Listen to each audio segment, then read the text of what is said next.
Hi, this is Wade in South Bend. I wanted to do a quick video on my Jackson Kayak Big Tuna to show everyone how I added a trolling motor to it. I've had this boat for a couple months and it didn't take me long to figure out that I was doing more paddling than fishing, so I wanted to add a trolling motor. But there weren't a lot of resources online, so I just kind of had to figure it out on my own. First thing is I put the battery in the rear hatch here, as you can see. This is a size 27 battery, probably more than what a person needs. I like to, for battery power, I like to have more than less though. You could get by with a smaller battery. A larger battery than the size 27 probably wouldn't fit in the hatch, but this is an AGM battery, and you can see that I have it on its side. With an AGM battery, you don't have to worry about any of the battery chemicals spilling out or causing any problems. So you can put it in vertically and then flip it around, and I just push it back between the two fishing rod holders that extend down into the hatch. So attached to the positive terminal of the battery, I have this circuit breaker here that I got at Bass Pro Shops. This thing, I asked them at Bass Pro Shops whether or not this was really necessary. It called for the installation of this in the trolling motor instructions, and they said that I really should have it on there. Supposedly if water or somehow electrical problems happen, what this does is this kicks off and helps protect the electronics of your trolling motor. So this is a positive cable right here that runs into the hatch and hits the positive and attaches to the positive of the battery. What I did for this cord here is I bought for a few bucks, I bought this is a cigarette lighter adapter that you can install on a boat. And basically what I did was I cut the back off of the adapter and tore out the metal guts inside, and I was left with this face plate with the cover on it, and then a plastic tube, and I use that plastic tube to run all my cords through there. I also have fish finder cords here, which I'll do a separate video on that, but then I caulked it up with marine sealant, so that way water can't get in there. So it ended up working pretty good. It was a little bit of a concern drilling my first hole in the boat, but it was real easy to do, so works out good. You could put the battery obviously in the right here in the rear of the boat, but you know, if I like it in the hatch because that way you can have the battery installed back there, whether you're fishing from the solo position up front here or if you have the seat in the back.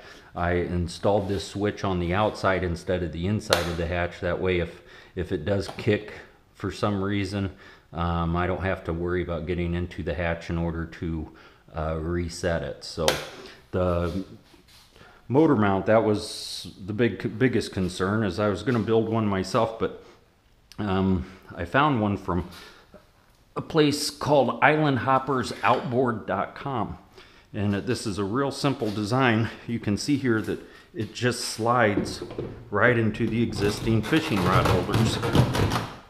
Pretty easy.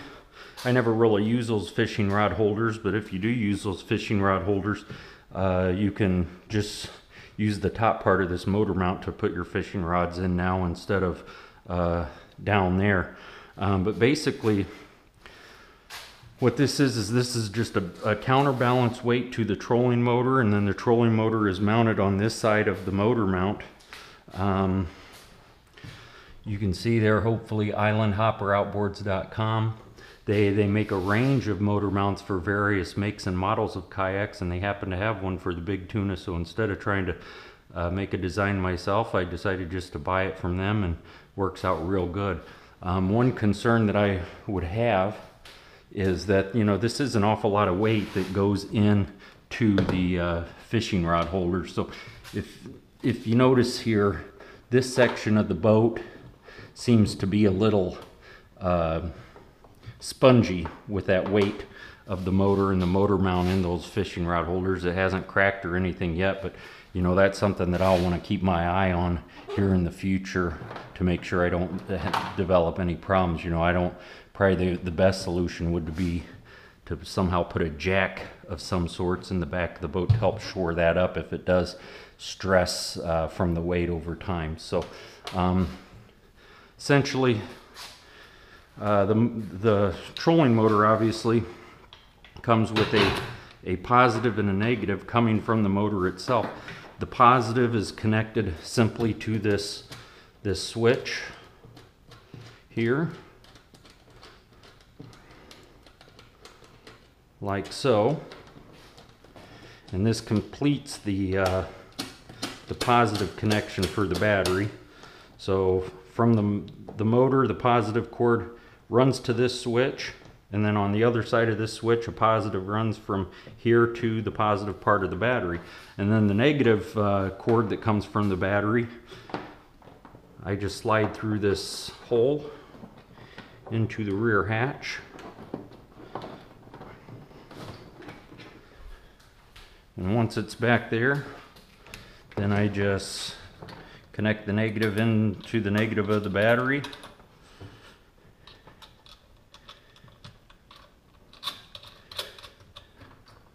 Hooked up your power and you're ready to go. The trolling motor that I chose, I found online. It's a Motor Guide Varimax Saltwater Edition trolling motor with 45 pounds of thrust. I don't need the Saltwater Edition, but in the Saltwater Edition they did make a special one with an 18-inch shaft that was designed for kayaks and canoes. So the length of the shaft is that's something I wasn't sure of. When I have this thing on full speed, I think the top of the blades actually go from, or protrude out of the top of the water. So a person might be better off with maybe even a 21-inch shaft or 24-inch shaft, somewhere around in there. But I wouldn't go much shorter than 18 inches like I've done here. I know this islandhopperoutboards.com, they make a trolling motor that you can buy too that had a 15-inch shaft, and I just don't think that 15-inch shaft would be good enough or long enough in my opinion. The handle here extends, so when I'm in the front position here, I can still reach back and easily control the trolling motor. When I'm in the rear position, you can just push the shaft in and collapse it there, and then that way it's you know, right where you need it to be. But just like any trolling motor, you know, it has forward and reverse. This Varimax, one of the main selling points of it for me was it doesn't just have like 3 speeds, you know, slow, medium, and fast. This one you can set to any speed that you want. And with a variable speed like that, apparently it draws less energy from the battery. So that 27 battery, size 27 battery, you know, I can go out on the lake for 4 hours and do nothing but run the trolling motor, and when I come back home I still have 80 to 85% of the charge left in the battery, so it should be able to last a weekend, I would think. One other concern that I would note is that this is an awful lot of weight in the back of the boat. The capacity of the Big Tuna is 500 pounds, so I'm a pretty big fella. I weigh around 240. The battery weighs around 60, so now you're at 300 pounds. 30 pounds for the trolling motor and the motor mount, so now you're at 330. By the time you add some fishing gear and stuff in there, you're at 350. So the big question is if you're fishing with 2 people and the second person weighs 150 or more, what's going to happen to the boat? I haven't been able to test that out yet, so I don't know if you know, it would be able to actually hold a little more than 500 pounds or not. But it seems with me, and I'll take my 40-pound dog in there, so you know, with 400 pounds in the boat, it seems to do just fine as far as the balance and everything. Because of the way this motor mount is designed, when you're in the water, it does cause the boat to lean a little to the right, but not anything too terribly.